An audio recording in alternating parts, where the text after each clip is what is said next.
IPL 2025 34ನೇ ಪಂದ್ಯವು royal challengers Bengaluru RCB ಮತ್ತು ಪಂಜಾಬ್ ಕಿಂಗ್ಸ್ PBKS ನಡುವೆ ಬೆಂಗಳೂರಿನ ಚಿನ್ನಸ್ವಾಮಿ ಸ್ಟೇಡಿಯಂನಲ್ಲಿ ನಡೆಯಿತು. ಮೊದಲು ಬ್ಯಾಟ್ ಮಾಡಿದ RCB ತಂಡವು ನಿಗದಿತ 14 ಓವರ್ಗಳಲ್ಲಿ 95 ರನ್ ಗಳಿಸಿತು. RCB ಬ್ಯಾಟರ್ಗಳಲ್ಲಿ ಟಿಮ್ ಡೇವಿಡ್ ಒಬ್ಬರೇ ಮಿಂಚಿದರು. ಅವರು ಕೇವಲ 26 ಎಸೆತಗಳಲ್ಲಿ 3 ಸಿಕ್ಸರ್ ಮತ್ತು 5 ಬೌಂಡರಿಗಳೊಂದಿಗೆ ಅಜೇಯ 50 ರನ್ ಗಳಿಸಿದರು.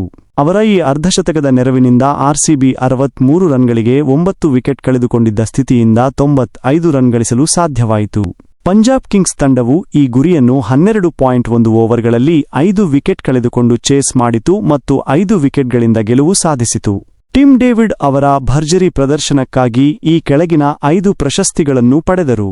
ಪ್ಲೇಯರ್ ಆಫ್ ದಿ ಮ್ಯಾಚ್, ಅರ್ಧಶತಕ ಸಿಡಿಸಿದ ಏಕೈಕ ಬ್ಯಾಟರ್ ಆಗಿದ್ದರಿಂದ ಈ ಪ್ರಶಸ್ತಿ ಲಭಿಸಿತು.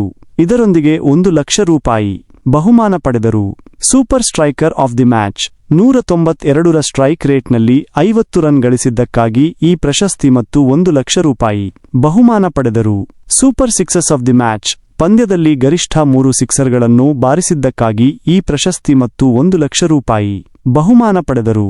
ಫೋರ್ಸ್ ಆಫ್ ದಿ ಮ್ಯಾಚ್, ಗರಿಷ್ಠ 5 ಬೌಂಡರಿಗಳನ್ನು ಬಾರಿಸಿದ್ದಕ್ಕಾಗಿ ಈ ಪ್ರಶಸ್ತಿ ಮತ್ತು ₹1,00,000 ಬಹುಮಾನ ಪಡೆದರು. Fantasy king of the match, ಪಂದ್ಯದಲ್ಲಿ ಅತಿ ಹೆಚ್ಚು ಫ್ಯಾಂಟಸಿ ಪಾಯಿಂಟ್ಸ್ ಗಳಿಸಿದ್ದಕ್ಕಾಗಿ ಈ ಪ್ರಶಸ್ತಿ ಮತ್ತು ₹1,00,000 ಬಹುಮಾನ ಪಡೆದರು. ಒಟ್ಟಾರೆಯಾಗಿ ಟಿಮ್ ಡೇವಿಡ್ ಅವರು ಒಂದೇ ಪಂದ್ಯದಲ್ಲಿ 5 ಪ್ರಶಸ್ತಿಗಳನ್ನು ಗೆದ್ದು ₹5,00,000 ಬಹುಮಾನವನ್ನು ಪಡೆದುಕೊಂಡರು.